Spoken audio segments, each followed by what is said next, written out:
हम आज के इस वीडियो में बक्सर युद्ध के बारे में जानेंगे जो 22 अक्टूबर 1764 को लड़ा गया था और बक्सर युद्ध क्यों हुआ था, इसके पीछे का क्या कारण था और इसका परिणाम क्या हुआ, उन सभी पहलुओं पे चर्चा करेंगे। तो चलिए आज के इस वीडियो को शुरू करते हैं। सबसे पहले दिया हुआ है स्थान, यानी बक्सर युद्ध जहाँ पे हुआ था उसका स्थान दिया हुआ है। यह बक्सर में हुआ था, वर्तमान बिहार राज्य में गंगा नदी के किनारे स्थित एक ऐतिहासिक नगर है। इसको वर्तमान में बक्सर जिला के नाम से भी जाना जाता है। आगे दिया हुआ है युद्ध की तिथि, यानी बक्सर युद्ध कब लड़ा गया था, 22 अक्टूबर 1764 ईस्वी को। युद्ध में शामिल पक्षों का नाम दिया गया है कि युद्ध में कौन कौन से लोग शामिल थे। और सबसे पहले दिया हुआ है ईस्ट इंडिया कंपनी। युद्ध में ईस्ट इंडिया कंपनी शामिल थी, जिसका नेतृत्व कर रहा था हेक्टर मुनरो नामक एक सेना सैनिक था। आगे दिया हुआ है बंगाल के नवाब, और बंगाल के नवाब थे मीर कासिम, जो पहले अंग्रेजों के सहयोगी थे लेकिन बाद में विरोधी बन गए। यह अंग्रेजों के सहयोगी बने थे 1757 ईस्वी में, जब इन्होंने अपनी सेना प्लासी के युद्ध से पीछे खींच लिया था और सिराजुद्दौला के साथ धोखा करके खुद बंगाल के नवाब बन गए थे। दूसरा था अवध का नवाब, जिसका नाम था सुजाउद्दौला। और तीसरा था मुगल सम्राट शाह आलम द्वितीय। इन तीनों को एक पक्ष में रखा गया था और इन लोगों से जिसका प्रतिस्पर्धा हो रहा था वह था हेक्टर मुनरो, यानी युद्ध सीधा सीधी बात किया जाए तो हेक्टर मुनरो और मीर कासिम सुजाउद्दौला और शाह आलम द्वितीय के बीच में हुआ था। आगे बढ़ते हैं तो दिया हुआ है युद्ध के कारण, यानी युद्ध का क्या कारण था। दिया हुआ है मीर कासिम जो अंग्रेजों ने बंगाल का नवाब बनाया था, लेकिन उसने ईस्ट इंडिया कंपनी के व्यापारिक भ्रष्टाचार और कर मुक्त व्यापार का विरोध किया। बोल रहा है कि मीर कासिम, जिसको अंग्रेजों ने बंगाल का नवाब बनाया था, लेकिन बाद में उसने ईस्ट इंडिया कंपनी के व्यापारिक भ्रष्टाचार और कर मुक्त व्यापार का विरोध करने लगा। आगे दिया हुआ है मीर कासिम ने अपने प्रशासन को सशक्त बनाया, और मीर कासिम था वह बंगाल के प्रशासन को सशक्त बनाया, मजबूत बनाया। सेना को यूरोपीय पद्धति से प्रशिक्षित किया और सेना को यूरोप के, यानी जितने भी ब्रिटिश अंग्रेज थे, ब्रिटिश उनके द्वारा उनके सेनाओं को जो प्रशिक्षण दिया जाता था उस प्रकार का अपने भी सेनाओं को प्रशिक्षण दिया और राजस्व प्रणाली में सुधार किए। और यहाँ के जितने भी राजस्व प्रणाली थे, भू लगान से लेकर भूमि कर तक, उन सभी में सुधार किया। कंपनी को यह सब पसंद नहीं आया और मीर कासिम का जितना भी काम था वह कंपनी को पसंद नहीं आया और मीर कासिम को हटाने की कोशिश किया लोग। और कंपनी को यह लगा कि मीर कासिम अब हमारे पक्ष में काम नहीं कर रहा है, तो इसे बंगाल के नवाब के पद से हटा देना चाहिए। मीर कासिम ने मुगल सम्राट शाह आलम द्वितीय और अवध के नवाब सुजाउद्दौला से गठबंधन कर लिया। मीर कासिम को जब लगा कि अंग्रेज हमारे विपक्ष में खड़े हो रहे हैं, तो उसने मुगल सम्राट शाह आलम द्वितीय और अवध के नवाब जो सुजाउद्दौला थे उनसे गठबंधन कर लिया। आगे दिया हुआ है युद्ध का घटनाक्रम, यानी युद्ध कब हुआ था, 22 अक्टूबर 1764 को बक्सर में हुआ था। वर्तमान में यह बिहार का जिला है, वहीं बक्सर जहां से बिहार में गंगा नदी प्रवेश करती है। आगे दिया हुआ है अंग्रेजों की सेना में लगभग 7,000 सैनिक थे, जिनमें यूरोपीय और भारतीय सैनिक शामिल थे। और अंग्रेजों के सेना सैनिक में यानी कुल 7,000 सैनिक शामिल थे, जिनमें यूरोपीय सैनिक और भारतीय सैनिक भी थे। आगे दिया हुआ है भारतीय पक्ष की सेना लगभग 40,000 सैनिकों की थी और भारत की तरफ से लगभग 40,000 सैनिकों की सेना थी, लेकिन नेतृत्व और समन्वय की कमी थी। और इनमें नेतृत्व की कमी थी, इनमें आपसी विचार एक सहमत का नहीं था, इनके बीच में सहमति अच्छी नहीं थी। आगे दिया हुआ है अंग्रेजों की रणनीति, प्रशिक्षण और हथियार आधुनिक थे। अंग्रेजों की जो रणनीति थी वह भारत के लोगों से कहीं कई गुना ज्यादा चालाकी वाली थी। यहाँ के सैनिकों को थोड़ा कम प्रशिक्षित किया गया था और वहाँ के सैनिकों को अधिक प्रशिक्षित किया गया था। उनके पास आधुनिक हथियार थे, हमारे पास आधुनिक हथियार नहीं थे। आगे दिया हुआ है युद्ध में मीर कासिम की सेना भाग गई और कंपनी की निर्णायक जीत हुई। जब युद्ध शुरू हुआ उस समय मीर कासिम की सेना पीछे हट गई और कंपनी की निर्णायक जीत हो गई, यानी कंपनी निर्विरोध जीत गया। आगे दिया हुआ है इस युद्ध का परिणाम क्या हुआ। अंग्रेजों की निर्णायक जीत से भारत में उनकी स्थिति और मजबूत हो गई और अंग्रेजों का निर्विरोध जीत के कारण भारत में उनकी स्थिति और मजबूत हो गई। 1765 में इलाहाबाद संधि हुई, जिसमें और 1765 में इलाहाबाद संधि हुआ जिसमें मुगल सम्राट शाह आलम द्वितीय ने बंगाल, बिहार और उड़ीसा की दीवानी का अधिकार ईस्ट इंडिया कंपनी को दे दिया। बोल रहा है कि 1765 में इलाहाबाद का संधि हुआ। उस संधि के तहत मुगल सम्राट शाह आलम द्वितीय ने बंगाल, बिहार और उड़ीसा का जितना भी राजस्व वसूली था उसका अधिकार ईस्ट इंडिया कंपनी को दे दिया। अवध के नवाब को भारी जुर्माना देना पड़ा और वह कंपनी का मित्र बन गया।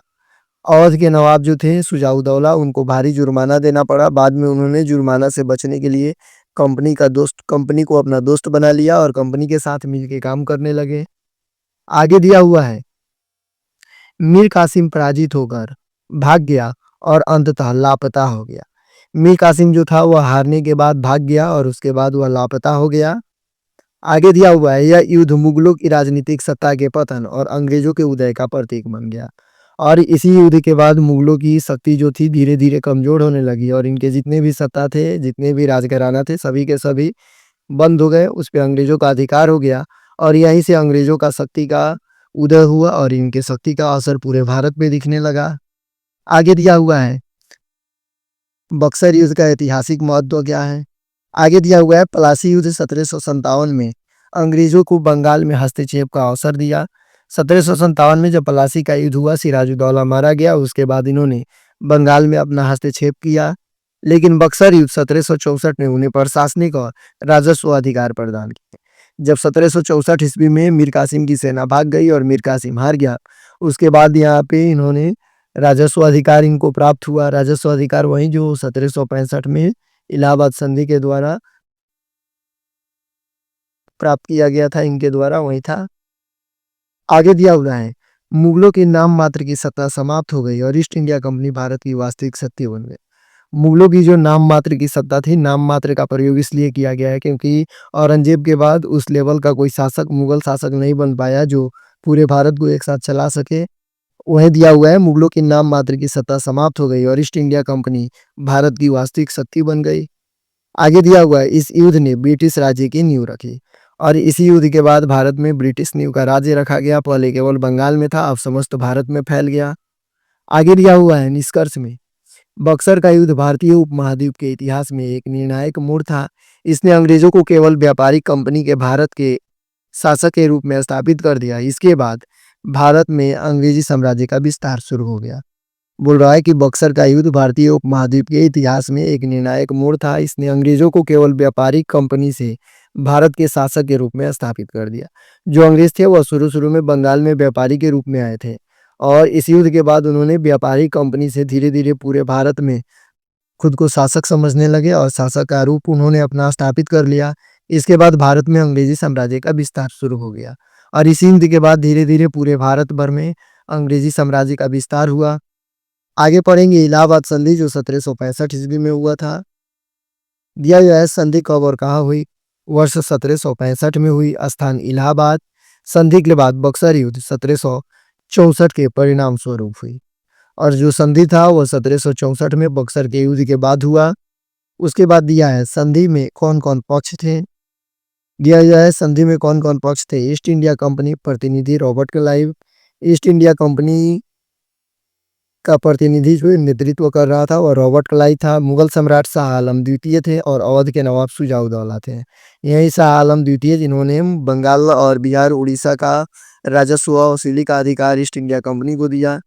एक नंबर में दिया हुआ है, दीवान अधिकार, दीवानी अधिकार। शाह आलम द्वितीय ने ईस्ट इंडिया कंपनी को बंगाल, बिहार और उड़ीसा की दीवानी सौंप दी। बोल रहा है कि शाह आलम द्वितीय जो मुगल सम्राट थे उन्होंने ईस्ट इंडिया कंपनी को बंगाल, बिहार और उड़ीसा की दीवानी सौंप दिया। आगे दिया हुआ है, इससे कंपनी को सीधे राजस्व वसूलने का अधिकार मिला और इससे कंपनी पूरे बिहार, उड़ीसा और बंगाल में राजस्व वसूल सकती थी। वह किसी भी प्रकार के टैक्स को वहां से कलेक्ट कर सकती थी।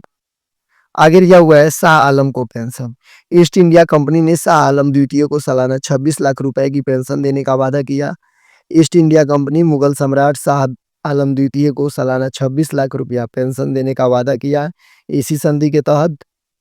आगे बढ़ते हैं तो दिया हुआ है, शुजाउदौला के लिए शर्तें, यानी शुजाउदौला के लिए क्या शर्त था। अवध के नवाब शुजाउदौला को पुनः अवध की गद्दी पर बैठने की अनुमति दी गई। इस संधि के बाद अवध के नवाब जो शुजाउदौला थे उनको फिर से अवध की गद्दी सौंप दी गई, लेकिन उसे युद्ध हर्जाना के रूप में 50 लाख रुपए देने पड़े। लेकिन उनसे युद्ध के जुर्माना के रूप में 50 लाख रुपए लिया गया। साथ ही वह कंपनी का मित्र और सहयोगी बन गया और इस संधि के बाद वह कंपनी के मित्र और सहयोगी बन गए। आगे दिया हुआ है, राजनीतिक प्रभाव, यानी बक्सर के युद्ध का राजनीतिक प्रभाव कैसे पड़ा। आगे दिया हुआ है, मुगलों की शक्ति केवल नाम मात्र रह गई। और इस युद्ध के बाद मुगलों की जो शक्ति थी इस संधि के बाद केवल नाम मात्र की रह गई। ईस्ट इंडिया कंपनी अब भारत में असली प्रशासनिक शक्ति बन गई। और ईस्ट इंडिया कंपनी जो थी वह भारत में अब असली प्रशासनिक शक्ति बन चुकी थी। आगे दिया हुआ है, इलाहाबाद संधि का महत्व क्या है। यानी इलाहाबाद जो संधि 1765 में हुआ था उसका वास्तविक महत्व क्या है उसको पढ़ेंगे। दिया हुआ है, यह संधि भारत में ईस्ट इंडिया कंपनी के शासन की औपचारिक शुरुआत मानी जाती है। और यह संधि के द्वारा भारत में ईस्ट इंडिया कंपनी की औपचारिक शुरुआत मानी जाती है। पहले यह केवल बंगाल में अधिकार किए थे, बंगाल में इनका शासन चलता था, लेकिन इस संधि के बाद पूरे भारत में इनके शक्ति का विस्तार हुआ और साथ ही साथ इनके साम्राज्य का विस्तार हुआ। आगे दिया हुआ है, कंपनी अब केवल व्यापारिक संस्था नहीं बल्कि प्रशासनिक शक्ति भी बन गई थी। इस संधि के बाद कंपनी केवल अब व्यापारिक संस्था नहीं थी बल्कि वह प्रशासनिक शक्ति भी बन गई थी। आगे दिया हुआ है, इसने भारत में ब्रिटिश साम्राज्य के स्थायित्व की नींव रखी। और इसी संधि के द्वारा भारत में ब्रिटिश साम्राज्य का विस्तार हुआ। आगे बढ़ते हैं तो दिया हुआ है निष्कर्ष। इलाहाबाद संधि भारत के इतिहास में एक महत्वपूर्ण मोड़ थी। इसने ब्रिटिश ईस्ट इंडिया कंपनी को प्रशासनिक और राजस्व अधिकार देकर उन्हें भारत में वास्तविक शासक बना दिया। बोल रहा है कि जो इलाहाबाद संधि था उसके तहत भारत के इतिहास में एक महत्वपूर्ण मोड़ सामने आया। इसी संधि के बाद ईस्ट इंडिया कंपनी को प्रशासनिक और राजस्व अधिकार दिया गया। उसके बाद उन्होंने पूरे भारत में अपना वास्तविक साम्राज्य खड़ा किया और वे पूरे भारत के वास्तविक शासक बन गए। बाकी बाय, अगर वीडियो अच्छा लगा हो तो सब्सक्राइब कीजिए।